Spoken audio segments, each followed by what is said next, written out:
जान episode number 5। आओ आयशा। फिरोज भाई ने मेरा हाथ पकड़ना चाहा तो मैं बिगड़ गई। नहीं, मैंने उनका हाथ झटक दिया और कदीर को पुकारने लगी, मगर वो शायद एक बार फिर पत्थर का हो चुका था। मैं चीख चीख कर रोने लगी, अपने बाल नोचने लगी, चादर फाड़ डाली। फिरोज भाई ने मुझे संभालने की कोशिश की तो मैं बच्चों की तरह चीख चीख कर कदीर को पुकारने लगी और पुलिस ऑफिसर से कहने लगी, इसको छोड़ दो, खुदा के लिए इसको छोड़ दो, ये बेगुनाह है। ये मेरा भाई है, मेरा भाई। ये तो मेरे अयाज का दोस्त था, ये कातिल नहीं हो सकता। मेरा यकीन करो, ये कातिल नहीं है। मैं झूठ नहीं कहती, ये बेगुनाह है, जो दोस्त के मरने के बाद भी उसके बाप का दुख कम करने के लिए जान दे रहा है। और दोस्त का बेहिस बाप महज कदीर के बाप दीन मोहम्मद की नस्ल ख़त्म करने के लिए उसके दोस्त को फांसी लगवा रहा है। ये जुल्म है, तुम लोग छोड़ दो इसको, या फिर उस जालिम को भी उसके साथ ही फांसी लगा दो, ताकि पूरा इंसाफ तो हो।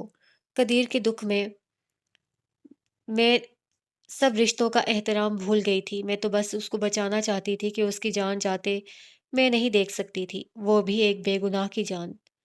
फिरोज, बेवकूफ़ मत बनो, संभालो इसे और ले जाओ यहाँ से। मुझे रोते तड़पते देखकर वो एक बार फिर अपनी जगह से उठाया और फिरोज भाई को डांटते हुए बोला, इसको ले जाओ, मेरे आखिरी लम्हे बेसकून मत करो। मैं दोस्ती का हक अदा करते हुए पुरसकून मौत मरना चाहता हूँ। जब अयाज का बाप मेहर खालिद सब कुछ जानते हुए भी जान का दुश्मन बन रहा है, तो अयाज की दोस्ती के हवाले से चुप रहना मेरे लिए ज़रूरी है। और फिर मुझे उनसे कोई शिकवा नहीं।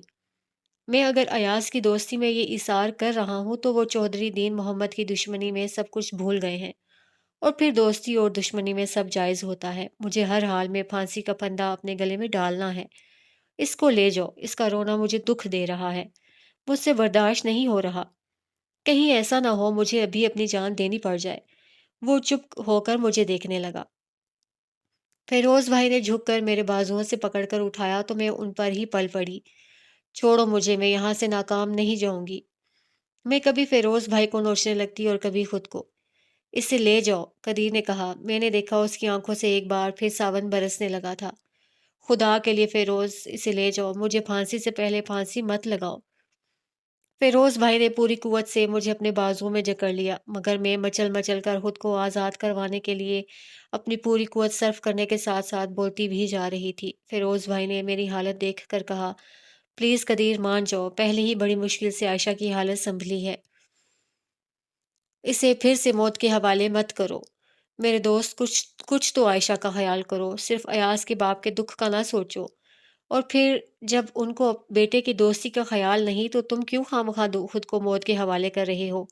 अब भी वक्त है, हम संभाल लेंगे। एक तुम्हारे बयान देने की ज़रूरत है। अब तो कर चुका, खुदा हाफिज, कदीर ने कहा और जाकर दोनों हाथ आंखों पर रखकर ज़मीन पर लेट गया। फिरोज भाई बमुश्किल मुझे संभालते हुए बाहर की तरफ बढ़ने लगे और मैं खुद को छुड़ाते हुए ज़ोर ज़ोर से कदीर को पुकारने लगी, मगर वो ना बोला और मैं बेहोश होकर फिरोज भाई की बाहों में गिर गई। होश आया तो मैं अपने कमरे में थी और सभी मेरे पास बैठे, उनमें अम्मा भी थी। मैं मारे गुस्से की उठ बैठी। अम्मा उठकर मेरे करीब आई तो मैंने पीछे हटते हुए कहा, अम्मा, कितना जालिम है तुम्हारा भाई, एक बेगुनाह की जान ले रहा है। अरे अयास को तो उसके भाइयों ने कत्ल किया है, अब वो सजा पा रहे हैं। और मामू ने ये जानते हुए भी कि कदीर बेगुनाह है, सारा केस उस पर डाल दिया, अपने बेटे की मौत का। अफसोस कि एक बेगुनाह को फांसी पर चढ़ाया जा रहा है। मैं पूछती हूँ कि क्या ये कत्ल नहीं जो मामू कर रहे हैं? अरे कोई है जो मामू को कतीर के कत्ल पर सजाए मौत दे, फांसी लगाए? कोई है जो इस जुल्म पर इंसाफ करे? खुदा तू इंसाफ करे। बस कर आयशा, वो तेरा मामू है। अम्मा ने तड़प कर कहा, मेरा कोई मामू नहीं। उफ, इस कदर झूठ, इस कदर जुल्म, वो भी उस बंदे के साथ जो दोस्त के बाद भी दोस्त के बाप का सोचते हुए मौत को गले लगा रहा है। खुदा के लिए अम्मा, मामू को समझाएं, मैंने कहा और रोने लगी अपनी और कदीर की बेबसी पर। अम्मा ने अपनी पूरी कोशिश की, महज मेरी वजह से, मगर मामू का दिल पत्थर का हो चुका था। फिरोज भाई ने बताया था, कदीर के बाप ने सुप्रीम कोर्ट में फांसी के खिलाफ अपील दायर की थी, मगर वो खारिज कर दी गई। फिर उन्होंने सूबे के वजीर आला से रहम की अपील की, वो भी रद्द कर दी गई। आखिर में उन्होंने सदर से रहम की अपील की, मगर वो भी मुस्तरद हो गई। دین محمد نے پانی کی طرح پیسہ بہایا تھا، مگر افسوس کچھ نہ بن سکا کہ اس کے پاس صرف روپیہ تھا، جبکہ ایاز کے باپ کے پاس روپے کے ساتھ سفارش بھی تھی۔ پرویز بھائی نے یہ بھی بتایا تھا کہ سپریم کورٹ سے اپیل خارج ہونے پر دین محمد نے بھری عدالت میں ماموں خالد کے قدموں میں گر کر کہا تھا، مہر خالد، میں تم سے ظالموں کے لیے رحم نہیں مانگتا، مگر قدیر بے گناہ ہے، یہ تم اچھی طرح جانتے ہو، اور پھر وہ تمہارے بیٹے کا دوست بھی تھا۔ کچھ تو خیال کرو، میری ساری زمین لے لو مگر قدیر کو معاف کر دو، یہ ظلم ہے جو تم کر رہے ہو۔ مجھے چودھری کہلوانے کی اتنی بڑی سزا نہ دو، میں خود کو چودھری کہلوانا چھوڑ دوں گا، بس ایک بار تم قدیر کو معاف کر دو، میں یہ علاقہ ہی چھوڑ کر چلا جاؤں گا، میں کبھی تمہیں اپنی شکل نہیں دکھاؤں گا۔ صرف ایک بار، ہاں صرف ایک بار تم قدیر کو معاف کر دو، ایاز کا دوست ہونے کی اسے اتنی بڑی سزا نہ دو۔ جواب میں ماموں نے کہا تھا، دین محمد میرا ایک ہی بیٹا تھا، اگر وہ نہیں رہا تو تمہارے تینوں بھی نہیں رہیں گے، دو نسلوں کی یہ سرد جنگ اب ہمیشہ کے لیے ختم ہو جائے گی، کیونکہ آنے والی نسلیں ہی ختم ہو گئی ہیں۔ میں قدیر کو معاف نہیں کروں گا، وہ بھی اپنے بھائیوں کے ساتھ پھانسی پائے گا۔ پھر وہ اپنے آدمیوں کے ساتھ چلے گئے۔ پھانسی کی تاریخ کا اعلان کر دیا گیا تھا اور آخری ملاقات میں فیروز اور پرویز بھائی بھی گئے تھے۔ تب دین محمد نے ان کو دیکھ کر کہا تھا، پرویز دیکھو میرے شیر پتر کو بے گناہ ہوتے ہوئے بھی ہنس کر موت کو گلے لگا رہا ہے۔ اتنا کہہ کر وہ رونے لگا، جبکہ اس قدرت نے اسے زندہ چھوڑ دیا تھا۔ قدیر باپ کو تسلی دے رہا تھا، اس کی آنکھیں خشک تھیں، مگر باپ کی آنکھوں سے مسلسل آنسو بہہ رہے تھے۔ پھر ملاقات کا وقت ختم ہو گیا اور یہ لوگ واپس آ گئے، اور پھر ان تینوں کو پھانسی ہو گئی۔ پھانسی سے پہلے قدیر نے اپنی آخری خواہش جو ظاہر کی تھی وہ یہ تھی کہ اسے مہر خالد کے آبائی قبرستان میں ایاز کے پہلو میں دفن کیا جائے۔ اس کے باپ نے یہ بات مان لی تھی، اور ماموں خالد نے بھی اپنے قبرستان میں اس کو دفن کرنے کی اجازت دے دی تھی کہ انہوں نے اپنا بدلہ لے لیا تھا۔ جو سزا انہیں ملی تھی وہی محمد دین کو دے چکے تھے۔ ایک بیٹے کی موت کا بدلہ انہوں نے اس کے 3 بیٹے مار کر لیا تھا۔ عدالت میں انہوں نے خود ہی دین محمد کے خلاف زیادہ بات نہ کی تھی، حالانکہ وہ چاہتے تو دین محمد کو بھی پھانسی کی سزا ہو سکتی تھی، مگر وہ دین محمد کو اپنی طرح زندہ دیکھنا چاہتے تھے۔ مگر قدرت کو کچھ اور ہی منظور تھا۔ قدیر کو لحد میں اتارتے ہوئے وہ ایسا گرا کہ پھر باقی 2 بیٹوں کی تدفین کے لیے نہ اٹھ سکا، اور رشتہ داروں نے اس کو بھی باقی 2 بیٹوں کے ساتھ دفن کر دیا۔ دشمنی ختم ہو گئی اور دین محمد کی سزا بھی ختم ہو گئی تھی، نہیں ہوئی تھی تو میرے ماموں کی اور میری۔ رہ رہ کر قدیر کا چہرہ میری آنکھوں کے سامنے آتا، اور مجھے اس کی بے بسی کا احساس ہوتا کہ میں زندہ ہونے کے باوجود اس کے لیے کچھ نہ کر سکی۔ میری طبیعت اب زیادہ خراب رہتی تھی۔ ایاز سے زیادہ مجھے قدیر کے مرنے کا دکھ تھا۔ ایاز کو تو قدیر کے بے وقوف اور ناسمجھ نوجوان بھائیوں نے مارا تھا، مگر خود قدیر کو تو میرے پڑھے لکھے، عقل مند اور آدھی سے زیادہ عمر بسر کرنے والے میرے ماموں نے قتل کیا تھا۔ وہ بے شک پھانسی لگا تھا، مگر میرے نزدیک یہ قتل ہی تھا، اور مجھے اپنے تمام ماموں سے نفرت ہو گئی تھی۔ وہ اگر چاہتے تو خالد ماموں کو سمجھا سکتے تھے، انہوں نے ایک بے گناہ کو پھانسی لگوا دیا تھا۔ ایاز کی پہلی برسی کب کی ہو چکی تھی، مگر میں اس میں بھی شامل نہ ہوئی تھی، البتہ اماں، ابا اور باقی سب گھر والے اس میں شامل ہوئے تھے۔ یہ ایاز کی برسی سے 2 ماہ بعد کی بات تھی۔ میں اپنے کمرے میں لیٹی تھی کہ اب اس کے سوا مجھے کوئی کام ہی نہ رہ گیا تھا، نہ ٹھیک سے نیند آتی تھی اور نہ ہی اب میں اسکول جاتی تھی۔ اسکول تو پرویز بھائی کی شادی پر ایسا چھوٹا تھا کہ پھر اس کی شکل دیکھنا بھی نصیب نہ ہوئی، اور کھانے کا شوق اپنی موت آپ مر گیا تھا، اور جب کھانے کا شوق ہی نہ رہا تو پھر وزن کیوں وہی رہتا۔ ہر وقت کی بیماری نے مجھے بے حد کمزور کر ڈالا تھا، بلکہ بے وزن کر دیا تھا۔ اب تو میرا وزن پتہ نہیں کتنا ہوگا کہ ایاز کے مرنے کے بعد میں نے کبھی وزن کیا ہی نہ تھا، اور پھر میرے جسم پر وزن کرنے کے لیے کچھ بچا بھی تو نہ تھا، ہڈیاں ہی ہڈیاں رہ گئی تھیں۔ میری یہ حالت دیکھتے ہوئے اماں مجھے کھلانے پلانے کی بہت کوششیں کرتی تھی، مگر دل ہی نہیں چاہتا تھا۔ اور تو اور قصور کے کباب اور مچھلی جو مجھے بہت زیادہ پسند تھے۔ فیروز اور پرویز بلکہ جب بھی کوئی شہر جاتا میرے لیے لے کر آتا، مگر میں نہ کھاتی۔ میں جس کے لیے کبھی زندگی کا مفہوم بھی کھانا پینا تھا، اب صرف زندہ رہنے کے لیے کھاتی تھی، اور وہ بھی محض اماں ابا کی وجہ سے، جو میرے لیے پہلے ہی بہت پریشان تھے، ورنہ پہلے تو میں صرف کھانے کے لیے زندہ تھی۔ اس دن بھی میں یوں ہی لیٹی چھت کو گھور رہی تھی جب اماں، چچی، چچا، عذرا اور پرویز بھائی سب میرے کمرے میں چلے آئے۔ यूं तो चचा चची हर दूसरे दिन मुझे देखने आते थे, मगर मुझे लगा जैसे आज कोई खास बात हो। उन सब ने बारी बारी मुझे प्यार किया और चले गए। अम्मा की आंखों में आंसू थे और बाहर निकलकर चची ने कहा, इस खुशी के मौका पर अब रोना अच्छी बात नहीं है मजीदा। मैं हैरत से सोचने लगी, खुशी? भला खुशी का हमारे यहाँ क्या काम? मगर रात को अजरा मेरे कमरे में आई तो मुझे प्यार करते हुए बोली, अब मेरी प्यारी सी सहेली, तेरी जिंदगी के सारे दुख खत्म हो जाएंगे। दुख और खत्म हो जाएंगे? मैंने दिल में सोचा, फिर कहा, ये सब आज फिर एक साथ क्यों नजर आ रहे हैं? खैर तो है? तुम्हारी खुशियों का सोचकर, अजरा ने मुस्कुरा कर कहा, मेरी खुशियां तो तबाह हो गईं अयाज और कदीर के साथ। वो भी वहां किसी कब्र में दफन होंगी। मैंने भराई हुई आवाज में कहा, खुदा ना करे, भला मरने वालों के साथ कोई मर थोड़ी जाता है। अगर ऐसा होता, खैर दफा करो इन बातों को। अब तो तुम मेरी प्यारी सी भाभी बन रही हो। अजरा, मैं उसकी बात काट कर चीख पड़ी, मत करो मेरे साथ ऐसी बातें, मुझे नहीं करना अब किसी से शादी। क्यों नहीं करनी? ताया अब्बा और ताई अम्मा ने आज मेरे अम्मा अब्बा से हाँ कर दी है। वो फेरोज भाई के लिए तुझे मांगने आए थे और ताया अब्बा ने हाँ कर दी है, बल्कि दिन भी रख दिए हैं। ठीक एक माह बाद तू दुल्हन नहीं बनना, मुझे दुल्हन। अम्मा को मना कर देना, मैंने गुस्से से उसको घूरते हुए कहा। मगर मेरी किसी ने एक न सुनी और ये शादी हो गई बिल्कुल उसी धूमधाम के साथ जैसी कि अयाज के साथ होनी थी। गो कि अम्मा का दिल अंदर से दुखी था, मगर मैं तो बहरहाल उनकी एक ही बेटी थी। उन्होंने शादी की एक एक रस्म पूरी की थी कि अब बदशगुनी ना हो जाए। यहाँ तक कि ढोलक भी खूब बजी थी। मामू लोग भी दुखी दिल के साथ अम्मा की खुशी में शामिल होने चले आए। इस मौका पर किसी ने भी अयाज का जिक्र नहीं किया था और मैं अयाज की याद में रोने के बावजूद फिरोज की दुल्हन बनकर चचा के घर पहुंच गई।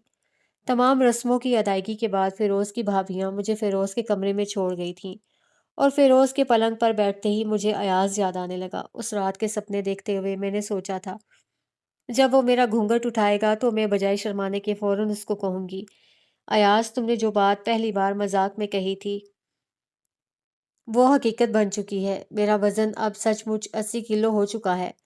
मेरी बात सुनते ही वो उफ खुदाया कहते हुए यकीनन बिस्तर पर गिर जाएगा, क्योंकि भारी और रूसी जोड़े में उसको मेरे वजन का अंदाजा ही ना हो सकेगा। और उसके गिरते ही मैं हंसकर कहूंगी, जनाब अब मुझे किताब दीजिए और खुद बाहर निकल जाइए कि ठीक 1.5 माह बाद मेरे इम्तिहान है।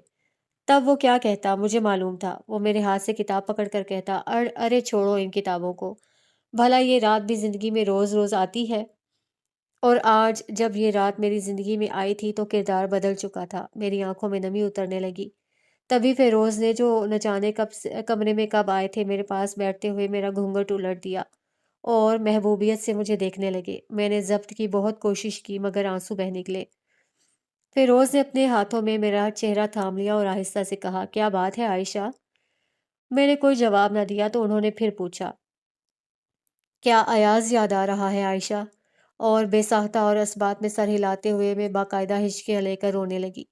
फिरोज ने मुझे अपने साथ प्यार से लगा लिया और मैं रोई गई। उसने मुझे चुप करवाने की जरूरत नहीं समझी थी। जब मैं खूब जी भर कर रो चुकी तो फिरोज ने मुझे देखते हुए कहा, बहुत मोहब्बत थी तुम्हें अयाज से। और मैंने रोते हुए एक बार फिर सर हिला दिया। बहुत खुशकिस्मत था अयाज जिसको तुम्हारी मोहब्बत मिली, वो बोला। कुछ तवक्कुफ किया, फिर कहा, वो खुद भी तो तुमसे मोहब्बत करता था। मैं चुप रही तो फिरोज ने फिर कहा, मगर आयशा, एक चीज किस्मत भी होती है जिसकी अपनी मर्जी होती है, फिर मरने वालों के साथ मरा तो नहीं जाता।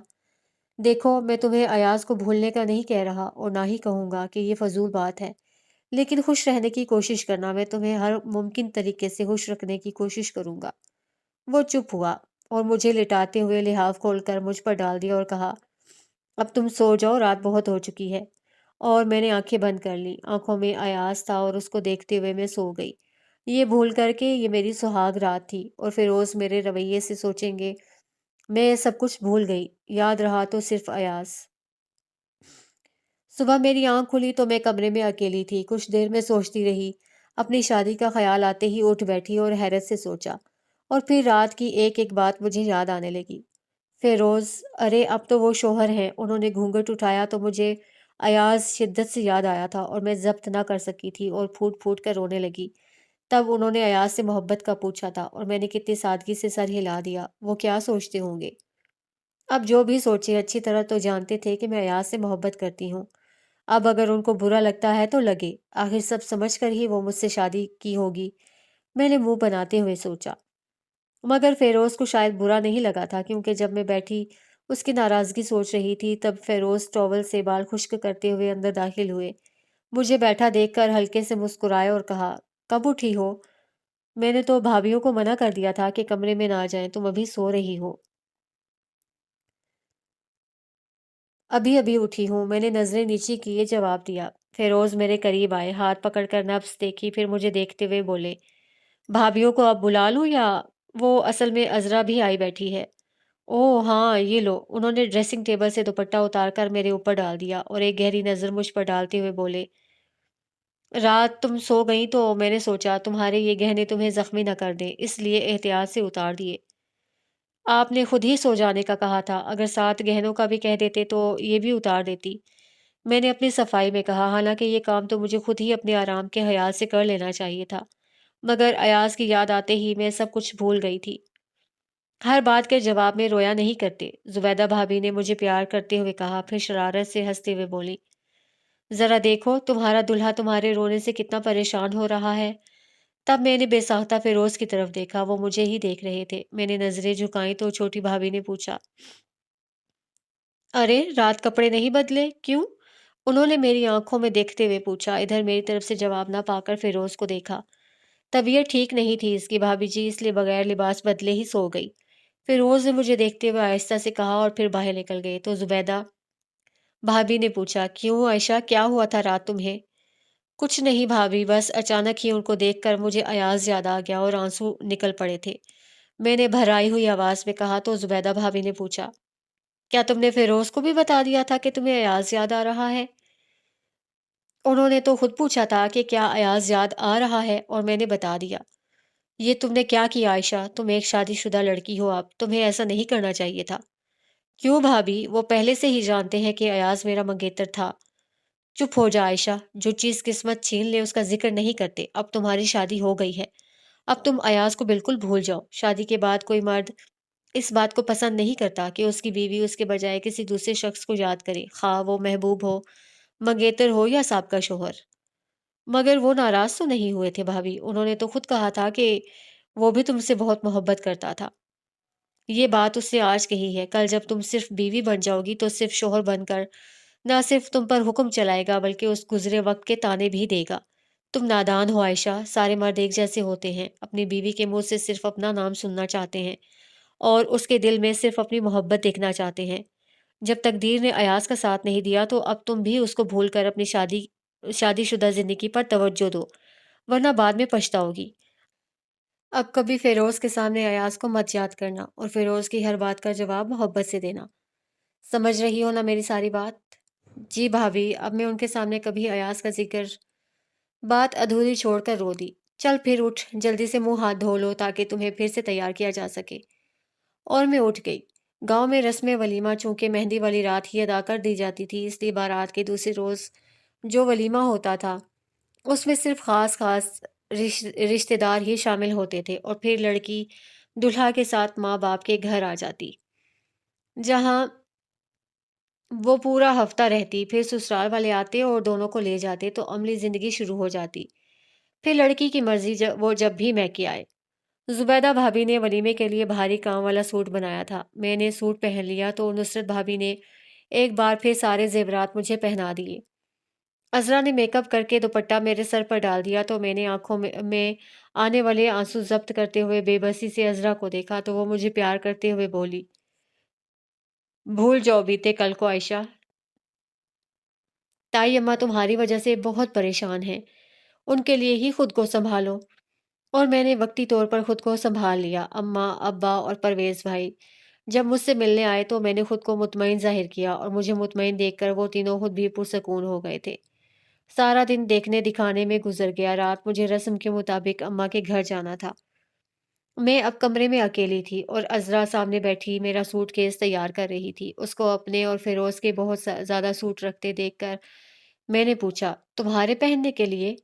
अज़रा ने सूटकेस बंद करते हुए मुझे मोहब्बत से देख कर कहा, میں کہاں پہن سکوں گی ان سوٹوں کو؟ میں کہنا چاہتی تھی کہ فیروز سب کے ساتھ کمرے میں داخل ہوئے اور عذرا سے کہا، احتیاط سے سب چیزیں رکھنی تھیں، کوئی رہ نہ جائے۔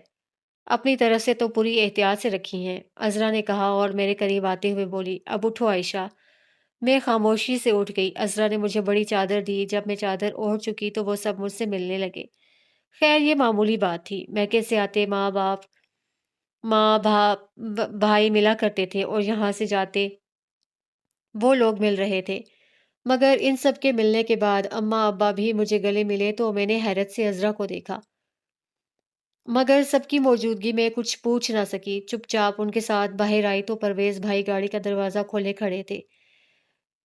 جیسے ہی میں بیٹھی اماں نے روتے ہوئے ایک بار پھر مجھے پیار کیا اور باہر کھڑے فیروز سے کہا، بیٹا اس کا اچھی طرح خیال رکھنا، اور رو پڑی۔ آپ فکر نہ کریں تائی اماں، جب یہ واپس آئیں گی تو پھر سے پہلے والی عائشہ بن چکی ہوں گی۔ کہتے ہوئے فیروز خود بھی میرے ساتھ بیٹھ گئے، جبکہ اگلی سیٹوں پر پرویز بھائی اور فراز بیٹھے، اور بیٹھتے ہی گاڑی چلا دی۔ میں نے حیرت سے سوچا، کیا یہ لوگ مجھے اسپتال لے کر جا رہے ہیں؟ پوچھا کچھ نہیں۔ فیروز بیٹھے بیٹھے تو میرے ساتھ ہوئے تھے، مگر باتیں فراز اور پرویز بھائی جان سے کر رہے تھے۔ وہ پوچھ رہے تھے، گاڑی چلنے کے صحیح ٹائم کا پتہ ہے نا؟ وہی جو ان لوگوں نے بتایا تھا، رات 10 بجے چلے گی، پرویز بھائی نے جواب دیا۔ تب مجھے معلوم ہوا وہ مجھے لے کر کہیں دور جا رہے ہیں، مگر کہاں؟ نہ میں نے پوچھا نہ انہوں نے بتایا۔ ٹھیک 9:30 بجے ہم لاہور ریلوے اسٹیشن پہنچ چکے تھے۔ فیروز نے کہا، اب تم لوگ واپس جاؤ، اب ہم چلے جائیں گے، مگر پرویز بھائی جان نے کہا وہ گاڑی چلنے تک یہیں رکیں گے۔ اس پر فیروز نے کہا، تم لوگوں کو پہلے ہی دور جانا ہے۔ پرویز بھائی نے کہا، میرا ارادہ آج رات لاہور میں رکنے کا ہے، اور سوٹ کیس اٹھا کر چل دیے، اور ان کے ساتھ ہی فیروز، فراز اور میں بھی چل دیے۔ فیروز ٹکٹ نکال کر ذرا ڈبہ نمبر تو دیکھنا، مجھے بھول گیا ہے، پرویز بھائی نے چلتے ہوئے کہا تو فیروز نے ٹکٹ نکال کر ان کو نمبر بتایا۔ مطلوبہ ڈبہ ہمارے سامنے ہی تھا۔ فیروز نے میرا ہاتھ پکڑ کر گاڑی پر چڑھنے میں مدد دی۔ ہم دونوں سیٹوں پر بیٹھ گئے۔ سامان رکھنے کے بعد پرویز بھائی اور فراز ہمارے قریب کھڑے باتیں کرنے لگے۔ پھر جب ٹرین چلنے لگی تو وہ مجھے پیار کرتے ہوئے نیچے اتر گئے۔ جاتے ہوئے پرویز بھائی نے ایک بار پھر فیروز کو میرا خاص خیال رکھنے کی تاکید کی تھی۔ سارا سفر خاموشی سے طے ہوا تھا، بس ایک بار فیروز نے مجھے سو جانے کو کہا تھا۔ میں نے آنکھیں تو بند کر لی تھی، مگر سوئی نہ تھی۔ گاڑی چلتی رہی، وقت گزرتا رہا۔ کسی اسٹیشن پر گاڑی کچھ دیر کو رکتی، پھر چل پڑتی۔ بیٹھے بیٹھے میری ٹانگیں تھک گئیں۔ جب ضبط نہ ہو سکا تو میں نے آنکھیں کھول کر فیروز کو دیکھا۔ وہ نہ جانے کب سے ہی میرے ہی چہرے پر نظریں جمائے بیٹھے تھے۔ مجھے آنکھیں کھولتے دیکھ کر بولے، سوئی نہیں عائشہ؟ میں نے نفی میں سر ہلا دیا، منہ سے کچھ نہ کہا اور بیزاری سے کھڑکی سے باہر دیکھنے لگی۔ فیروز نے میرے کاندھے پر ہاتھ رکھا۔ میں نے پلٹ کر ان کو دیکھا۔ کیا بات ہے، طبیعت تو ٹھیک ہے نا؟ وہ مجھے دیکھتے ہوئے پوچھ رہے تھے۔ یہ سفر کب ختم ہوگا؟ میں نے تھکن سے چور لہجے میں پوچھا۔ بس اگلا اسٹیشن ہماری منزل ہے، فیروز نے کہا تو میں نے سیٹ سے ٹیک لگائی اور نہ جانے کیسے میری آنکھ لگ گئی۔ کچھ دیر بعد جب پنڈی کا اسٹیشن آیا تو فیروز نے آہستگی سے میرا شانہ ہلایا۔ میں نے نیند سے بوجھل آنکھیں کھولی تو فیروز سوٹ کیس کلی کو دے رہے تھے۔ اس کام سے فارغ ہو کر انہوں نے مجھے دیکھا اور میں کھڑی ہو گئی۔ فیروز نے میرا ہاتھ پکڑا اور ہم گاڑی سے اتر گئے۔ اسٹیشن سے فیروز مجھے لے کر ہوٹل آئے اور پھر ہوٹل کے کمرے میں آتے ہی بولے، تم تھک گئی ہو عائشہ، سو جاؤ، صبح ہونے میں ابھی کچھ دیر ہے، تب تک تم آرام کر لو۔ ہم یہاں کیا لینے آئے ہیں؟ آخر میں نے پوچھ ہی لیا۔ میرا سوال سن کر فیروز کے ہونٹوں پر مسکراہٹ پھیل گئی اور انہوں نے آہستہ سے کہا، شہروں میں ایک لفظ ہوتا ہے ہنی مون، لیکن حقیقت یہ ہے کہ میں یہاں تمہاری صحت کے لیے آیا ہوں۔ یہاں پر ہمارا قیام عارضی ہے، چونکہ تم لمبے سفر سے تھک گئی ہو اس لیے میں نے یہاں رکنے کا فیصلہ کیا، ورنہ جانا تو ہمیں مری ہے اور پھر وہاں سے۔ خیر اس وقت تو تم آرام کرو، اور میں آنکھیں بند کر کے لیٹ گئی۔ آنکھ کھلی تو فیروز دریچے کے قریب کرسی ڈالے کچھ پڑھ رہے تھے۔ مجھے جاگتا دیکھ کر میرے قریب آئے اور پوچھا، اب کیسی ہو عائشہ؟ ٹھیک ہوں، میں نے آہستہ سے کہا۔ تو پھر اٹھو، نہا کر لباس بدل لو، تب تک میں کھانے کا کہتا ہوں۔ ناشتہ تو گول ہو گیا تمہارے سونے میں۔ میرا جی چاہا پوچھوں، آپ نہیں سوئے؟ مگر پھر خاموش رہنا ہی بہتر سمجھا۔ سوٹ کیس کے قریب آئی تو فیروز نے کہا، میں نے تمہارے کپڑے نکال دیے ہیں، وہ رہے سامنے، اور میں کپڑے اٹھا کر غسل خانے میں چلی آئی۔ میں جب نہا کر کپڑے بدل کر باہر آئی تو کھانا آ چکا تھا۔ فیروز نے کہا، آؤ کھانا کھائیں۔ اور میں بھوک نہ ہونے کے باوجود بیٹھ گئی۔ کھانے کے بعد فیروز مجھے گھمانے لے گئے اور پتہ نہیں کیا کیا دکھایا۔ میں نے دلچسپی سے کچھ دیکھا ہی نہ تھا۔ واپس آتے ہی میں کھانا کھائے بغیر سو گئی۔ اس وقت رات کے 11 بج رہے تھے۔ اگلی صبح ناشتے کے بعد ہم مری کے لیے روانہ ہو گئے۔ فیروز نے مری میں ہوٹل کے بجائے ایک چھوٹا سا کاٹیج کرائے پر لیا تھا۔ سامان کاٹیج میں چھوڑ کر مجھے ساتھ لے کر سیر کے لیے نکل گئے اور رات کے جب ہم واپس آئے تو میں ہی نہیں فیروز بھی تھک چکے تھے، کیونکہ کمرے میں آتے ہی وہ بغیر لباس بدلے بستر پر لیٹ گئے۔ میں خود بھی لباس بدل کر بیڈ پر آ گئی۔ پہلے سوچا پوچھوں کیا بات ہے، مگر پھر چپ چاپ لیٹ گئی کہ سارا دن فیروز ہی باتیں کرتے رہے تھے۔ میں تو جواب میں صرف ہوں ہاں کرتی یا پھر چپکے ایاز کو یاد کرتی تھی۔ مگر اس وقت مجھے زبیدہ بھابھی کی نصیحت یاد آ رہی تھی۔ انہوں نے کہا تھا کوئی مرد اپنی بیوی کے منہ سے اس کے محبوب سابقہ شوہر یا منگیتر کا ذکر سننا پسند نہیں کرتا۔ آج اگر فیروز ہمدردی میں یہ بات سن کر چپ رہا ہے تو آنے والے کل کو خفا بھی ہو سکتا ہے۔ ایاز کو یاد کرنے کی بجائے زندگی سے سمجھوتا کرنا سیکھو اور فیروز کو اس کا حق دو، ورنہ کچھ ظلم تقدیر نے تمہارے ساتھ کیا ہے اور کچھ تم خود اپنے ساتھ کر لو گی کہ ایاز تو ایسی جگہ گیا ہے جہاں سے واپسی ناممکن ہے، اور جب اس کو آنا ہی نہیں تو پھر کیوں نہ زندگی سے سمجھوتا کیا جائے۔ ایاز، میں نے آنکھوں میں آئے ہوئے آنسو صاف کیے، کچھ دیر سوچتی رہی اور پھر فیروز کی طرف کروٹ بدل لی اور پوچھا کیا طبیعت ٹھیک نہیں آپ کی؟ ہاں، سر میں درد ہے، فیروز نے منہ دوسری طرف کیے ہی جواب دیا تھا۔ سر دبا دوں؟ میں نے پوچھا۔ کچھ خاص ضرورت نہیں، تم سو جاؤ۔ میں نے کچھ سوچا، پھر تھوڑا قریب ہو کر سر پر ہاتھ رکھتے ہوئے پوچھا کیا آپ ناراض ہیں؟ میری آواز بھر آ گئی تو فیروز ٹیبل لیمپ آن کرتے ہوئے اٹھ بیٹھے۔ کچھ دیر مجھے دیکھتے رہے، پھر کھینچ کر اپنے قریب کر لیا اور پوچھا میری کس بات سے محسوس کیا ہے عائشہ تم نے کہ میں ناراض ہوں؟ میں اور تم سے ناراض ہو جاؤں؟ کبھی نہیں۔ بھلا اپنی زندگی سے، اپنے آپ سے بھی کوئی ناراض ہوا ہے؟ میں تم سے کبھی ناراض نہیں ہو سکتا۔ فیروز کی ہمدردی پا کر میں ایک بار پھر رونے لگی تو فیروز پریشان ہو گیا۔ عائشہ، اپنی طرف سے میں نے تمہیں ہر ممکن طریقے سے خوش رکھنے کی کوشش کی ہے، اس کے باوجود اگر انجانے میں مجھ سے کوئی کوتاہی ہو گئی ہو تو معاف کر دینا۔ اب بتاؤ تم روئی کیوں ہو؟ کیا ایاز کی وجہ سے؟ نہیں، میں نے نفی میں سر ہلاتے ہوئے کہا۔ زبیدہ بھابھی کہتی تھی میں ایاز کی وجہ سے آپ کے سامنے روئی ہوں، اب آپ مجھ سے نفرت کریں گے کہ سب مرد ایک جیسے؟ عائشہ، فیروز نے جھک کر مجھے سینے سے لگا لیا۔ تم نہیں جانتی میرے بارے میں عائشہ، میں تو وہ بد نصیب شخص ہوں جسے ہوش سنبھالنے سے بھی بہت پہلے تم اچھی لگا کرتی تھی، اس وقت جب مجھے جسے معلوم نہ تھا کہ اچھی لگنے کا مطلب کیا ہے، لیکن جب ہوش سنبھالنے کے بعد یہ معلوم ہوا کہ تمہاری منگنی ایاز سے ہو چکی ہے، تب میں نے ہمیشہ خاموش رہنے کا فیصلہ کیا۔ امی بتاتی تھیں انہوں نے تمہیں میرے لیے مانگا تھا، مگر تائی اماں راضی نہ ہوئی۔ میں حیرت سے سن رہی تھی اور فیروز کہہ رہے تھے یہ معلوم ہونے کے بعد کہ تم ایاز کی ہو، میں نے تو کبھی نظر بھر کر تمہیں دیکھا بھی نہ تھا۔ دل میں تو خدا سے تمہاری خوشی کے لیے دعا کرتا تھا، مگر تقدیر میں جو لکھا ہو وہ ٹل نہیں سکتا۔ تم تو معجزہ بن کر میری زندگی میں آئی ہو، تمہیں پانے کے باوجود مجھے اپنی خوش قسمتی کا یقین نہیں آیا۔ پھر میں تم سے نفرت کیسے کر سکتا ہوں؟ میں ایاز کی یا یاد پر کبھی پابندی نہیں لگاؤں گا، کبھی تمہیں منع نہیں کروں گا ایاز کو یاد کرنے سے۔ تم جب چاہو اس کو یاد کر سکتی ہو، مجھے کوئی اعتراض نہیں۔ میری محبت کی طاقت اور شدت تمہیں خود ہی ایاز کو بھول جانے پر مجبور کر دے گی۔ کہتے ہوئے فیروز نے مجھے اپنی گرفت میں لے لیا۔ پھر تو زندگی کا رخ ہی بدل گیا۔ میں جو یہ سمجھتی تھی کہ کبھی ایاز کو بھلا نہ سکوں گی، ان چند ہی ماہ میں فیروز کی محبت پا کر بھول گئی تھی۔ شاید فیروز کی محبت میں بہت زیادہ طاقت تھی۔ فیروز نے جب سے مجھے اپنی محبت کے بارے میں بتایا تھا، میرے دل میں اس کے لیے خود بہت محبت پیدا ہو گئی تھی۔ میں تو ایاز کو اس لیے پسند کرتی تھی اور محبت کرتی تھی کہ وہ میرا منگیتر تھا، جبکہ فیروز یہ جانتے ہوئے بھی کہ وہ مجھے نہیں پا سکیں گے، مجھ سے شدید محبت کرتے تھے، اور ان کے شادی سے انکار کی وجہ بھی یہی تھی، یعنی میری محبت۔ فیروز نے مجھے یہ بھی بتایا تھا کہ آخری ملاقات میں قدیر نے کہا تھا فیروز میں ایاز کو نہ بچا سکا کہ یہی قسمت تھی، مگر اب تم سے میری یہ درخواست ہے کہ تم عائشہ سے شادی کرنا۔ اور فیروز نے اس آخری ملاقات میں قدیر سے وعدہ کیا تھا کہ وہ مجھ سے ہی شادی کریں گے، اور یہ سب باتیں پرویز بھائی کے سامنے ہی ہوئی تھیں، مگر فیروز صرف اس لیے چپ رہے کہ وہ میرے اچھے ہونے کا انتظار کرنا چاہتے تھے۔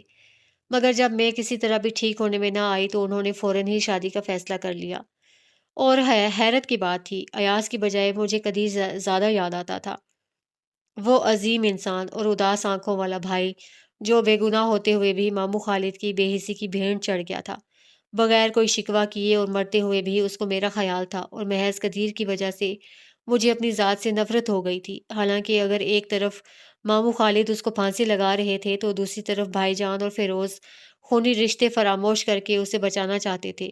دونوں آرائیں تھے، اگر ایک مارنا چاہتا تھا تو دوسرا بچانا چاہتا تھا، لیکن وہ کسی کا بھی احسان لیے بغیر اپنی جان دے گیا تھا، اور میرا یہ دکھ ایاز کے دکھ سے زیادہ بھاری تھا۔ ہمیں مری میں رہتے ہوئے 5واں ماہ شروع ہو چکا تھا، میرا جسم پھر سے بھرنے لگا تھا، میرے گالوں کے گلاب پھر سے کھلنے لگے تھے، زندگی مجھے پھر سے پیاری لگنے لگی تھی۔ فیروز میرا بہت زیادہ خیال رکھتے تھے، سارا دن ہم گھومتے اور پھر شام ہونے پر گھر چلے آتے۔ فیروز اماں اور چچی وغیرہ کو باقاعدگی سے خط لکھتے تھے، میری صحت کے بارے میں، اور ان کے خط بھی آتے رہتے تھے جن میں میرے لیے ان کو اور بھی نصیحتیں کی جاتی تھیں، جن کو پڑھ کر فیروز مسکراتے اور کہتے، ارے مجھ سے زیادہ کس کو میری بیوی کا خیال ہو سکتا ہے، کیوں عائشہ؟ اور میں بھی مسکرا دیتی۔ ہمارا پروگرام ابھی ستمبر تک وہاں رہنے کا تھا، جبکہ فروری میں ہم یہاں آئے تھے، جب برف پہاڑوں پر موجود تھی۔ اس دن ہمیں گھومتے گھومتے دیر ہو چکی تھی، گھر آئے تو دروازہ کھلا تھا۔ فیروز نے حیران ہو کر پہلے دروازے کو پھر مجھے دیکھا، اور قبل اس کے کہ وہ اندر داخل ہوتے میں نے بازو پکڑتے ہوئے کہا، کہیں چور نہ ہو۔ میری بات سن کر فیروز ہنس پڑے اور کہا، اگر چور آئے بھی ہوئے تو ہمارے انتظار میں ابھی تک اندر بیٹھے ہوں گے۔ پھر وہ اندر داخل ہوئے تو کمرے کے دروازے پر عذرا کھڑی تھی، میں بھاگ کر اس سے لپٹ گئی، جبکہ پرویز بھائی مجھے حیرت سے دیکھتے ہوئے فیروز سے مل رہے تھے۔ عذرا کے بعد میں بھائی جان سے گلے ملی تو آنسو نکل پڑے۔ روتے نہیں عائشہ، پرویز بھائی نے مجھے پیار کرتے ہوئے کہا، اماں ابا ٹھیک ہیں اور چچا چچی سب لوگ کیسے ہیں؟ میں نے جلدی جلدی پوچھا۔ سب ٹھیک ہیں، بس اگر کبھی پریشان ہوتے بھی تھے تو صرف تمہاری وجہ سے، عذرا نے مجھے پیار کرتے ہوئے کہا۔ آپ لوگ اندر کیسے آئے؟ فیروز پوچھ رہے تھے۔ تالا توڑ کر، پرویز بھائی نے ہنستے ہوئے کہا، پھر مجھے دیکھتے ہوئے بولے، ہم عائشہ کی وجہ سے پریشان تھے، پتہ نہیں اب کیسی ہے، مگر اس وقت عائشہ کو دیکھ کر دل خوش ہو گیا۔ شکریہ فیروز، پرویز بھائی نے بھرائی ہوئی آواز میں کہا۔ کیسی بات کرتے ہو؟ فیروز نے کہا، پھر مجھ سے پوچھا، ہاں بھائی کھانا بنانے کا موڈ ہے یا؟ عائشہ کو کھانا بنانا آتا ہے؟ عذرا حیرت سے پوچھنے لگی۔ ہاں، ان کو ہوٹل کے کھانے پسند نہیں آتے، اس لیے خود بنانا سیکھ لیا، اور بہت اچھا بناتی ہے۔ وہ میری تعریف کر رہے تھے، جبکہ کھانا بنانے میں وہ مجھ سے زیادہ میری مدد کرتے تھے کہ زندگی نے انہیں تھوڑا تھوڑا باورچی بنا دیا تھا۔ خیر، آج اس کی ضرورت نہیں، عذرا کھانا بنا چکی ہے، پرویز بھائی نے کہا تو عذرا بولی، آؤ کھانا گرم کریں۔ میں عذرا کے ساتھ باورچی خانے میں آئی تو عذرا نے مجھے دیکھتے ہوئے پوچھا، میرا بھائی کیسا ہے عائشہ؟ تمہارا خیال رکھتا ہے نا؟ مجھ سے زیادہ میرا خیال رکھتے ہیں، اتنا زیادہ کہ ایاز بھول گئی ہوں، میں نے مسکرا کر فخر سے کہا۔ خدا آپ تمہیں ہمیشہ خوش رکھے، وہ کہہ رہی تھی، اور میں ہنس دی کہ میں خوش ہی تھی، بہت خوش کہ میرا افسردہ ہونا فیروز کو پریشان کر دیتا تھا۔ ان 5 ماہ میں تھی، تنہائی تھی، اور فیروز کی بے تحاشا تھکا دینے والی محبتیں۔ پرویز بھائی اور عذرا صرف ایک ہفتے بعد ہی واپس چلے گئے تھے کہ وہ جنرل ہاسپٹل میں جاب کر رہے تھے، اور لاہور کے سروسز ہاسپٹل میں فیروز کو بھی جاب مل گئی تھی۔ ٹھیک 15 دن بعد فیروز کو جوائن کرنا تھا، پرویز بھائی کہہ کر گئے تھے، اب وقت پر لوٹ آنا۔ میں تو ان کے ساتھ ہی جانا چاہتی تھی، مگر فیروز نے کہا ڈیوٹی جوائن کرنے سے ایک دن پہلے وہ آ جائیں گے، اور یوں میں چپ ہو گئی۔ اگست میں ہم واپس لوٹ آئے کہ فیروز کو ڈیوٹی جوائن کرنا تھی۔ چچا چچی اور سب گھر والے ہمیں دیکھ کر بہت خوش ہوئے۔ میں تو چچی کے دل کی خواہش تھی، انہوں نے مجھے بہت پیار کیا، اور جب ہم سب سے مل چکے تو فیروز نے کہا، چلو اب تمہیں اماں کے پاس لے چلوں، اور میں جلدی سے سامان لے کر کھڑی ہو گئی۔ چچی بھی ہمارے ساتھ آئی تھیں، اماں جو مجھ سے مل کر جی بھر کر روئی، نہ جانے کیوں خود میری آنکھوں میں بھی آنسو آ گئے، تو ابا مجھے گلا لگاتے ہوئے بولے، خوشی کے موقع پر رویا نہیں کرتے، اور وہ مجھے اپنے پاس لے کر بیٹھ گئے، باتیں ہونے لگیں۔ رات کا کھانا ہم نے اماں کے گھر ہی کھایا، اور جب انہوں نے جانے کا اشارہ کیا تو میں نے ان کے قریب آ کر کہا، میں اب چند روز اماں کی طرف رہنا چاہتی ہوں، جب تک جی چاہے رہنا، مگر اس وقت میرے ساتھ چلو، صبح لاہور جاتے ہوئے میں خود تمہیں چھوڑ جاؤں گا، مگر اس وقت फिरोज अजरा को अपनी तरफ आते देखकर चुप हो गए। भाईजान, अब अजरा चंद दिन इधर ही रहेगी। ताई अम्मा उसकी वजह से बहुत उदास है, अजरा मुझे देखते हुए कह रही थी। सुबह लाहौर जाते हुए छोड़ जाऊंगा, फिरोज ने कहा तो मैं चादर लेकर चची और फिरोज के साथ बाहर निकल आई। घर आई तो भाभियां मुझे घेर कर बैठ गईं। वो सब मुझे छेड़ रही थी। हाँ भाई, हमारा देवर अब्बू कब बन रहा है? और मुझे शर्म आ रही थी। भाभी ने बहुत सारी बातें पूछने के साथ साथ बहुत सी बातें समझाई भी थी जो कि अमली ज़िंदगी के लिए बहुत अहम थी। हम न जाने और कितनी देर बैठते, मगर फिरोज़ ने अब आवाज़ दी, भाभीयो मेहरबानी करके उसको छोड़ दो, बेचारी थक गई होगी। वो या तुम? फराज की बीवी ने हंसकर पूछा। मैं तो इनका इंतज़ार सारी उम्र भी करना पड़े तो ना थकूं, फिरोज़ ने हंसकर कहा। अच्छा भाई जाओ, बहुत बेताब हो रहे हैं तुम्हारे वो। छोटी भाभी ने कहा तो मैं उठकर अपने कमरे में आ गई। फिरोज बिस्तर पर बैठे थे, मुझे देखते ही उठ गए। मिल गई इजाजत? उन्होंने मुस्कुराकर पूछा। आप चुप नहीं रह सकते थे? मैंने उनके करीब बैठते हुए मसनूई अंदाज से कहा। सुबह मुझे आपसे जुदा होना है, इसलिए आपको ये सारा वक्त मुझे देना चाहिए। फिरोज ने मोहब्बत से मेरा हाथ पकड़ते हुए कहा। सारा वक्त आप ही को तो दिया है, उनके पास तो आज ही बैठी थी, वो भी आपने बैठने ना दिया, अब वो मुझे तंग करेंगी। अच्छा, अब मेरे जाने के बाद उनकी शिकायत दूर कर देना, फिरोज ने मुझे अपने करीब करते हुए कहा। कल तो मैं अम्मा की तरफ चली जाऊंगी, आप अब कब आएंगे? मैंने पूछा तो फिरोज बोले, जब भी छुट्टी मिला करेगी, वैसे मैं कोशिश करूंगा जल्द से जल्द घर आकर मिल जाए, घर मिल जाए कि तुमसे दूरी बर्दाश्त नहीं होगी मुझसे। परवेज भाई को तो अभी तक नहीं मिला, आपको कैसे मिल जाएगा? अरे परवेज ने कोशिश ही नहीं की होगी, मेरी तो पहली कोशिश ही यही होगी, कहते हुए फिरोज ने मुझे बाहों के हिसार में ले लिया। अगली सुबह वो नाश्ता किए बगैर ही मुझे प्यार करते हुए चले गए, क्योंकि चची ने कहा था अम्मा के घर छोड़ने वो मुझे खुद ले जाएंगी कि इतनी सुबह ही जाना अच्छा नहीं है। अम्मा के घर आते ही वो पहले वाली खुशगवार जिंदगी लौट आई। सारा दिन मैं और अजरा बातें करती, अम्मा भी हमारे साथ बातों में शामिल हो जाती, या फिर एक दो सहेलियां जो गैर शादीशुदा थीं उनके साथ नहर पर चली जाती, खूब बातें होती, कह कहे लगते कि यही जिंदगी है। वक्त हर जख्म का मरहम खुद है, वरना जिंदगी अजाब बन जाती। किसी की जुदाई का खुदा अगर जख्म देता है तो उसको भरता भी खुद है। मेरा भी जख्म भर चुका था। अब ये छोटी छोटी खुशियां भी मुझे बहुत अच्छी लगती थी, और खुश देखकर अम्मा भी खुश हो गई थी, और अब्बा भी। अजरा मुझे पहले से ज्यादा प्यार करने लगी थी। वो जुमेरात का दिन था। मैं अजरा के पास बैठी थी और वो पूछ रही थी, आयशा, मुझे मामी कब बना रही हो? फूफो इसलिए नहीं कहा कि वो मैं पहले ही बन चुकी हूँ। अब तो परवेज की बीवी होने के नाते मुझे मामी कहलवाने का ज्यादा शौक है। उसकी बात सुनकर मैं चुप रही तो अजरा ने कहा, बोलती क्यों नहीं, कब सुना रही हो ये खुशखबरी? जब अल्लाह को मंजूर होगा। तुम अपनी सुनाओ, इतने सालों से क्या कर रही हो? फूफो कहने वाला कब आएगा? मैंने खुद को बचाकर उस पर जवाबी वार किया। ठीक 8 माह बाद। अजरा ने हंसते हुए बताया। क्या वाकई? मैं मारे खुशी की उछल पड़ी, फिर अम्मा को मुबारकबाद देने उठी तो खुद ही चक्कर खाकर बैठ गई, और अजरा घबरा कर मुझ पर एक साथ झुकी। क्या हुआ आयशा? अरे क्या हुआ? पता नहीं अम्मा, मैंने उबकाइयां लेते हुए कहा और गुसल खाने भाग गई। क्या करने के बावजूद मतलियां आ रही थी, रंग एकदम जर्द हो गया था। मुझे थाम कर बाहर लाई तो अम्मा ने मुझे सीने लगाते हुए कहा, खुदा ने बड़ी रहमत की। कहाँ तो मैं आयशा की जिंदगी से मायूस थी, जबकि अब मैं आयशा के बच्चे को भी खिलाऊंगी। मेरे मौला ने बड़ा करम किया है मुझ पर, जो मैं नानी और दादी दोनों रिश्तों को पा रही हूँ। मैं हैरान सी अम्मा की बात सुन रही थी, जबकि अजरा मेरे सामने खड़ी मुझे शरारत से देख रही थी। यूं क्या देख रही हो? मैंने कुछ ना समझते हुए अजरा से पूछा। नानी का मतलब अगर तुम नहीं समझती हो तो ये बता दूं, मैं मामी बनने जा रही हूँ। हाय नहीं, मैंने अम्मा के सीने में मुंह छुपा लिया, मगर वो बाज ना आई।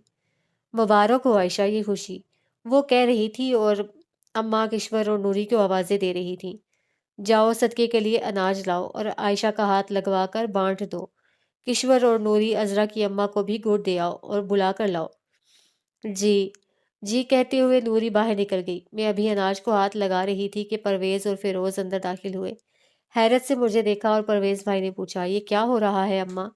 अम्मा के होंठ मारे खुशी के कपकपा रहे थे, मगर मेरी वजह से चुप थी। अजरा परवेज भाई को इशारे से अंदर ले गई, जबकि फिरोज ने अम्मा से कहा, ताई अम्मा, आप इजाज़त दें तो आयशा को ले जाओ। हाँ हाँ, क्यों नहीं। अम्मा ने मुझे अलग करते हुए मेरा मुंह चूम लिया और मैं अजरा के बाहर आते ही चादर लेकर फिरोज के साथ बाहर निकल आई और रास्ते में चची मिली और पूछा, क्या बात है, मजीदा ने गुड़ भेजा है और मुझे बुलाया भी है? मुझे नहीं मालूम, कहकर मैं आगे बढ़ आई कि उनको बताते हुए मुझे शर्म आती थी। और फिर साथ फिरोज भी तो थे। चची तो मेरा जवाब सुनकर आगे चली गई, जबकि फिरोज बगौर मुझे देखने लगे, मगर चुप रहे। घर पहुंची तो फिरोज मुझे लिए सीधे कमरे में चले आए। फिर पूछा, क्या बात थी आयशा, ताई अम्मा ने गुड़ क्यों भेजा और अम्मा को बुलाया है? कुछ भी नहीं, मुझे शर्म आ रही थी। फिरोज बगौर मेरे चेहरे को देख रहे थे, दोनों हाथों में मेरा चेहरा थाम कर पूछा, मेरी कसम बताओ ना, क्या बात थी? उन्होंने यूं पूछा जैसे कुछ कुछ समझते हो। मैंने उनके बाजू से लगते हुए कहा, चची आएंगी तो उनसे पूछ लीजिएगा। मैंने शर्माते हुए कहा, चची से क्यों, तुमसे क्यों ना पूछूं? उन्होंने मेरा चेहरा ऊपर किया। अब बताओ क्या बात है? वो अम्मा कहती हैं वो नानी बनने वाली। मारे शर्म के मैं बात पूरी ना कर सकी और फिरोज मारे खुशी के हंस दिए। फिर बोले, बेवकूफ, इतनी दूर गई हो, सीधे तरह ये नहीं कह सकती थी कि मैं बाप बन रहा हूँ और तुम माँ? हश। मैंने उनके सीने में मुंह छुपा लिया तो फिरोज ने मेरा चेहरा उठाते हुए करते हुए कहा, कल तो छुट्टी है, परसों तुम मेरे साथ चलना लाहौर डॉक्टर को दिखाने। मैं नहीं जाऊंगी, मैंने साफ इनकार कर दिया। "म- मगर क्यों नहीं जाओगी?" वो मुझ पर झुके पूछ रहे थे। बस नहीं जाऊंगी, मुझे शर्म आती है, मैंने कहा। तभी शायद बाहर चची आ गई थी, क्योंकि एकदम शोर सा मच गया था। फिर चची मेरे कमरे में दाखिल हुई, मुझे गले लगाकर प्यार करते हुए कहा, खुदा ये खुशी मुझे दिखा रहा है, उसकी बड़ी मेहरबानी है। फिर उन्होंने फिरोज से कहा, जब ये पैदा हुई थी तभी मैंने सोच लिया था कि उसको तेरी दुल्हन बनाऊंगी, मगर मजीदा ने ये बात पसंद ना की थी। मगर देख लो, होता वही है जो मुकद्दर में लिखा हो। बिलाखिर ये मेरी बहू बन गई और अब पोते की माँ बन रही है। माँ की बात पर फिरोज घबराकर मुझे देखने आए कि भला मुझ पर उनकी बात का क्या असर हुआ है। मगर मेरा चेहरा इस खुशी के मौका पर दर्दनाक माजी में झांकना नहीं चाहता था। मेरे लब मुस्कुरा रहे थे। ये देख कर फिरोज मुस्कुरा दिए। फिर भाभियां भी चली आईं और फिरोज से छेड़छाड़ का सिलसिला शुरू हो गया, जबकि मैं खुद एक तरफ बैठी उनकी नोक झोंक सुनकर मुस्कुराती रही। फिरोज ने बहुत कोशिश की थी कि मुझे साथ लाहौर ले जाए डॉक्टर को दिखाने, लेकिन मैं ना मानी। और चची ने भी कह दिया, अरे कभी हमने डॉक्टर को दिखाया था जो तू इसको दिखाना चाहता है? फिरोज ने फिर भी इसरार किया तो चची ने कहा, देखो वो खुद भी जाना नहीं चाहती, तुम अपना वक्त बर्बाद ना करो। और फिरोज ये सब सुनकर चुपचाप चले गए और मुझे एहतियात करने की ताकीद कर गए। उनके जाने के बाद मैं थी और मेरी नाज बरदारियां, चची तो क्या, सब भाभियां भी मेरा बहुत ज्यादा ख्याल रखती थी। मुझे यकीन नहीं आता था अपनी खुशकिस्मती पर। प्यार तो हमेशा ही सबने मुझे बहुत ज्यादा किया था, मगर अब की तो बात ही कुछ और थी। जरा से ना खाने पर भी सब यूं परेशान हो जाते, पता नहीं क्या हो गया हो। और अजरा भी रोज मेरी खैरियत मालूम करने आती थी। हालांकि अजरा खुद भी माँ बनने वाली थी और मेरी अम्मा उसका ख्याल वैसे ही रख रही थी जैसे चची मेरा रखती थी, कि वो तो वैसे भी उनके इकलौते बेटे की बीवी थी। सारा प्यार उसी के वास्ते था। दोनों घरों में खुदा ने खुशियां ही खुशियां बखेर दी थी, सब खुश थे। अम्मा खुद भी अयाज को भूल चुकी थी। उन्होंने मेरे सामने अब कभी अयाज का जिक्र ना किया था। एक हफ्ता यूं गुजरा कि मुझे पता भी ना चल सका। मालूम हुआ तो इस वक्त जब मैं अपने कमरे में लेटी बच्चों का एक रिसाला देख रही थी कि फिरोज कमरे में दाखिल हुए। हाथ में पकड़ा बैग एक तरफ रखते हुए वो सीधे मेरी तरफ आए और मुझे बाहों के हिसार में लेते हुए पूछा, कैसी हो आयशा? ठीक हूँ, मैंने शर्माते हुए कहा। और वो कैसा है? उन्होंने शोखी से पूछा। मैं शर्मा गई, जवाब देना तो दूर की बात, उनकी तरफ देख भी न सकी। तभी जुबैदा भाभी अंदर चली आई और फिरोज को देखते हुए बोली, तुम्हारे भाई ने बुलाया है, कहता था आते ही भेज दे। काम क्या है? फिरोज का शायद जाने का मूड नहीं था। ये तो उन्हीं को पता होगा, भाभी ने कहा तो फिरोज फौरन चले गए। फिर वो किस वक्त आए मुझे कुछ पता नहीं कि मैं उनके आने से पहले ही बगैर खाना खाए सो गई थी, कि आजकल फिर मुझे नींद कुछ ज़्यादा ही आने लगी थी। अब फिर मेरी ये आदत बन गई थी कि सारा वक्त खाते रहना या फिर सोते रहना। और चची कह रही थी, ये सब बच्चे की वजह से है। मैं चाहे सारा दिन सोती रहती, मगर उनमें से कभी किसी ने मुझे जगाया ना था। यही वजह है मैं फिरोज के आने से पहले ही सो गई थी। और मेरे आराम के ख्याल से उन्होंने भी मुझे ना उठाया था। सुबह आँख खुली तो फ़िरोज़ भी सो रहे थे। मैं उठकर बाहर आई तो नुसरत ने मुझे बताया, मुबारक हो, फ़िरोज़ को घर मिल गया है। क्या इतनी जल्दी मिल गया? मैंने खुले बालों को लपेटते हुए उनको देखा। क्यों? क्या फ़िरोज़ ने तुम्हें नहीं बताया? नुसरत भी पूछ रही थी। नहीं, वो फ़याज़ भाई के पास गए थे, फिर पता नहीं कब वापस आए, मैं तो सो रही थी। मैंने उन्हें बताया। अच्छा, तो ये बात है। जभी तुम्हें पता नहीं चला कि अम्मी फ़िरोज़ को इजाज़त नहीं दे रहीं तुम्हें साथ ले जाने की। उसने सरगोशी में बताया। क्यों भला? मैंने हैरानी से पूछा। वो जवाब में पता नहीं क्या चाहती थीं कि कहना चाहती थीं कि फराज भाई ने आवाज़ दी और वो उनकी तरफ चली गई, जबकि मैं चची के पास बैठ गई। वो तस्बीह पढ़ रही थीं। पढ़ने के बाद बोलीं, कुछ तुम ही उसको समझाओ, मेरी तो वो कोई बात नहीं मानता। क्या समझाऊं? मैं अनजान बनते हुए बोली, हालांकि नुसरत भाभी मुझे बता चुकी थी सारी बात। वो तुम्हें अपने साथ शहर ले जाना चाहता है। चची ने अभी इतना ही कहा था कि जुबैदा भाभी का छोटा बेटा भागता हुआ आया और मेरा आंचल पकड़कर बोला, चची जी, चचा बुला रहे हैं। और मैं चची की बात का कोई जवाब दिए बगैर ही उठकर कमरे में आई तो फिरोज उठ चुके थे। मुझे देखते ही बोले, शाम से पहले तुम मेरे साथ लाहौर चल रही हो। घर मिल गया है, अब किसी भाभी को साथ लगाकर जरूरी पैकिंग कर लो, फिर हम यहाँ से रवाना हो जाएंगे। मगर चची जान तो कह रही हैं मुझे। उनकी बात छोड़ो, जाने की तैयारी करो, बल्कि मैं खुद भी तुम्हारी मदद करता हूँ। फिरोज ने कहा। इतने में चची कमरे में दाखिल हुई। तुमने सुना नहीं मैंने क्या कहा था? ये तुम्हारे साथ लाहौर नहीं जाएगी। अम्मी, आप खामखा फिक्र करती हैं, वहाँ मैं तो हूँ आयशा के पास। और फिर खुदा न खास्ता अगर आयशा की तबीयत खराब हो जाए तो कसूर ले जाने तक तो ये वैसे ही खत्म हो जाएगी। और घर पर मैं डिलीवरी के हक में नहीं हूँ, इस तरह जान भी जा सकती है। या अरे, बाकी औरतों के भी तो यहाँ ही बच्चे होते हैं, मैंने तुम्हें भी घर पर ही जन्म दिया था। चची ने कहा तो मुझे हंसी आ गई, मगर फिरोज बोले, वो और ज़माने थे अम्मी, आप क्यों परेशान होती हैं आयशा के लिए? मैं तो हूँ इसके पास, आपसे ज़्यादा ख्याल रखूँगा। अरे तुम मर्द हो, तुम्हें क्या मालूम औरत को कैसे संभालते हैं, खासकर इस हालत में। चची ने गुस्से से कहा। अब के फिरोज मुस्कुराने लगे, फिर कहा, अम्मी जान, मैं डॉक्टर भी तो हूँ, आपसे ज़्यादा अच्छी तरह देखभाल करूँगा। आयशा को आप खुशी खुशी इजाज़त दें। फिर चची के अलावा भी सबने समझाया, मगर फिरोज न माने और बिलाखिर ये फैसला हुआ कि फिलहाल मैं नूरी को साथ ले जाऊं, और मैंने नूरी को साथ ले लिया। मगर चची की फिक्र दूर ना हुई। उन्होंने फिरोज को मेरे लिए 100 नसीहतें की। अम्मा ने भी बहुत कुछ कहा और हम लाहौर आ गए। 2 कमरों का छोटा सा मगर साफ सुथरा घर था। मैं तो आते ही एक तरफ चारपाई डालकर लेट गई, जबकि रात होने तक नूरी और फिरोज ने मिलकर बड़े करीने से सारा सामान लगा दिया था, जबकि मैं शोर से बेपरवाह बड़े आराम से सो रही थी। काम से फारिग होकर फिरोज ने ही मुझे जगाया था। क्या है?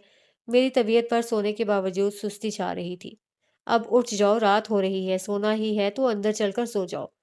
सामान लग गया? मैंने आंखें खोलकर हैरत से पूछा।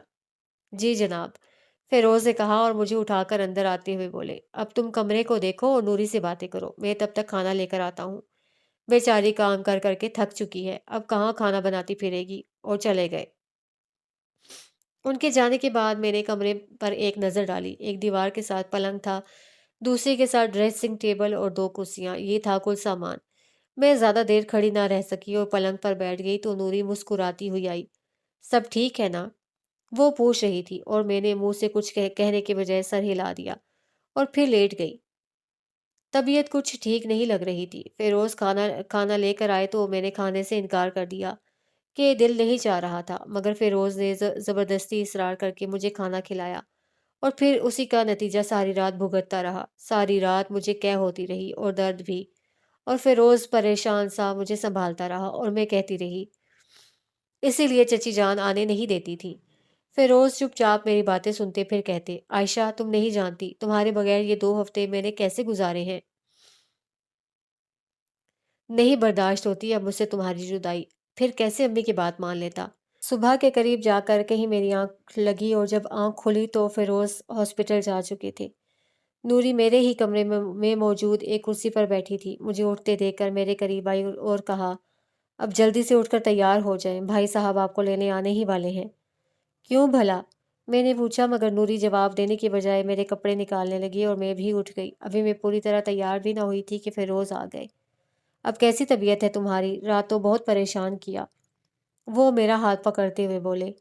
इसीलिए तो चची कहती थी मुझे गाँव छोड़ दें। अब अपनी जिद का नतीजा देख लिया। तुम या तुम्हारी चची डॉक्टर नहीं है, चलो मेरे साथ हॉस्पिटल।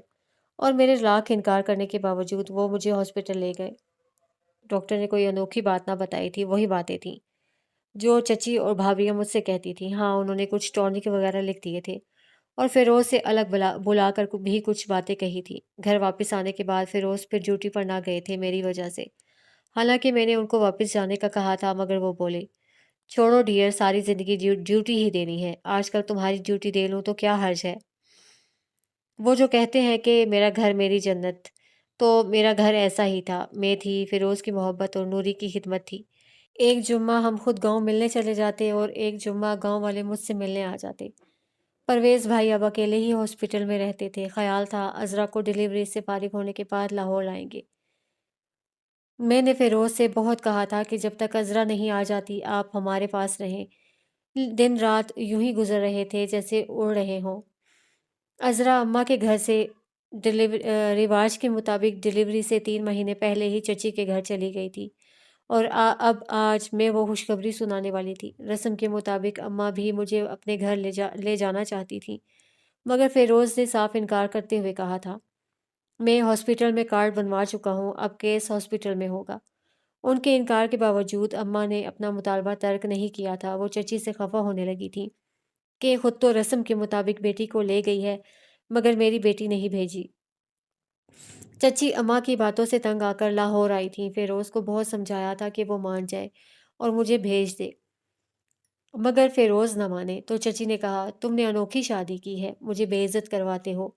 अब खुद से बात करो या आयशा से कहो, वो खुद अपनी अम्मा को समझाए, बहुत खफा है वो। और चची खुद भी फिरोज से खफा होकर चली गई। चची के जाने के बाद मैंने कहा आखिर आप मान क्यों नहीं जाते, क्यों जिद लगा रखी है। फिरोज ने मुझे देखा, देर तक देखते रहे, फिर कहा मेरा दिल नहीं मानता तो कैसे भेज दूं। अगर कोई ऐसी वैसी बात होती है तो गांव में किसी अच्छी डॉक्टर का मिलना नामुमकिन है। और कसूर ले जाते हुए प्लीज़ तुम तो इन सब जैसी बातें ना करो। और मैं चुप हो गई। मगर जब अम्मा अब्बा के साथ मुझे लेने आई तो मैंने फिरोज से कहा अब मैं नहीं रुकूंगी। अब अगर आपने इनकार किया तो अम्मा सख्त खफा हो जाएंगी। आयशा, मैं तुम्हें कैसे समझाऊं, तुम्हें खुद से दूर करना मेरी बर्दाश्त से बाहर है। सिर्फ 2.5 माह की बात है, मैंने कहा। सिर्फ 2.5 महीने की बात करती हो। मैं तुम्हारी 2.5 दिन की जुदाई भी बर्दाश्त नहीं कर सकता। मुझे फिरोज की इन बातों से खौफ आने लगा तो मैंने कहा लोग कहते हैं ज़्यादा प्यार अच्छा नहीं होता, आप मुझसे इतनी मोहब्बत ना करें। क्यों आयशा, क्या तुम्हें मुझसे मोहब्बत नहीं है? उन्होंने अपने हाथ से मेरा चेहरा ऊपर करते हुए पूछा तो मैंने उनके सीने में मुंह छुपाते हुए कहा मुझे भी आपसे बहुत ज़्यादा मोहब्बत है। मैंने पहली बार अपने मुंह से एतराफ़ किया। फ़िरोज़ ने मेरी बात सुनकर मेरे गिर्द बाजू लपेटते हुए आंखें बंद कर ली, जैसे इसी बात ने उनको बहुत सुकून दिया हो। कुछ देर बाद उन्होंने आंखें खोलते हुए पूछा आयशा, अब एक बात और बताओ, क्या तुम अम्मा के साथ गाँव जाना चाहती हो? नहीं, मैंने शर्माते हुए कहा। लेकिन अम्मा माने तो। अगर मैं उनके साथ ना गई तो वो सख्त खफा हो जाएंगी और मैं उनकी खफगी नहीं देख सकती। आखिर वो मेरी माँ है। कितनी देर? अरे जब नया मेहमान आएगा तो वो खुद ही मान जाएंगी। बस मैं तो तुम्हारी वजह से ज़्यादा खुलकर नहीं कह रहा था, लेकिन अब आओ, अब एक बार फिर उनको समझाएं। फेरोज ने कहा। हम दोनों बाहर आए तो अम्मा अब्बा के साथ किचन में बैठी थी, पास नूरी भी थी। अम्मा ने हमें देखते ही कहा आयशा, अब चलने की तैयारी करो, गांव जाते जाते फिर भी शाम हो जाएगी।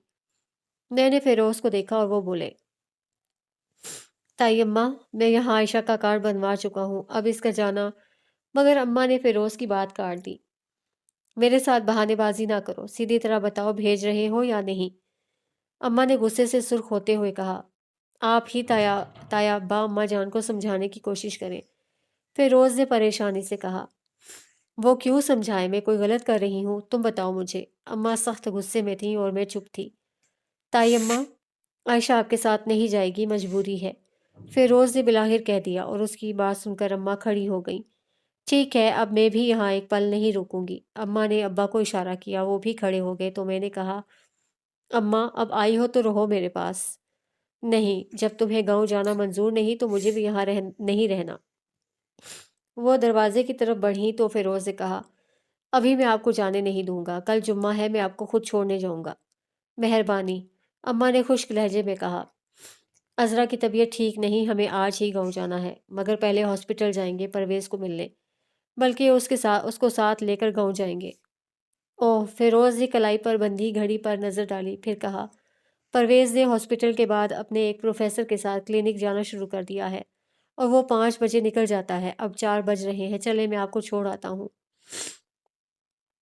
ہم خود ہی چلے جائیں گے، اماں نے غصے سے کہا تو بہت عرصے بعد میں نے پرانا گر آزماتے ہوئے رونا شروع کر دیا۔ اماں جو دروازے سے باہر نکل رہی تھی پلٹ پڑی اور مجھے گلے لگا لیا۔ فیروز یہ دیکھ کر مسکرا دیے اور اماں نے مجھے منہ چوم کر پیار کرتے ہوئے فیروز سے کہا، اب تو میں تمہاری بات مان ہی رہی ہوں، مگر بچے کی پیدائش کے بعد میں اس کو لے جاؤں گی اور پورے 3 مہینے اپنے پاس رکھوں گی۔ 3 کے بجائے 6 مہینے رکھ لیجیے گا، میری طرف سے پوری اجازت ہوگی۔ فیروز نے مجھے آنکھ مار کر مسکراتے ہوئے کہا تو ان کی شرارت سمجھ کر میں بھی مسکرا دی۔ پھر ہم دونوں اماں کو چھوڑنے پرویز بھائی کی طرف آئے۔ فیروز اپنے دوست کی گاڑی مانگ لائے تھے۔ اماں اور میں پیچھے بیٹھ گئے، جبکہ ابا آگے فیروز کے ساتھ بیٹھ گئے۔ ہنستے مسکراتے ہم دروازے میں کھڑی نوری کو دروازہ بند کرنے کا کہتے ہوئے پرویز بھائی کی طرف روانہ ہوئے۔ اماں بتا رہی تھیں، عذرا کی بس آج کل کی بات ہے، وہ فارغ ہو جائے گی، اور جب وہ 15ویں نہائے گی تو میں یہاں تمہارے پاس آ جاؤں گی۔ میں بڑے انہماک سے ان کی باتیں سن رہی تھی کہ بس اچانک ہی ایک زوردار دھماکہ سنائی دیا۔ میرے منہ سے بے ساختہ چیخ نکل گئی، پھر یوں لگا جیسے بہت سارے انگارے میرے بدن میں کسی نے اتار دیے ہوں۔ میں نے فیروز کی طرف دیکھا، وہ مڑ کر مجھے دیکھنے آئے تھے، بس یہی آخری منظر تھا جو میں نے دیکھا، پھر مجھے کچھ ہوش نہ رہا۔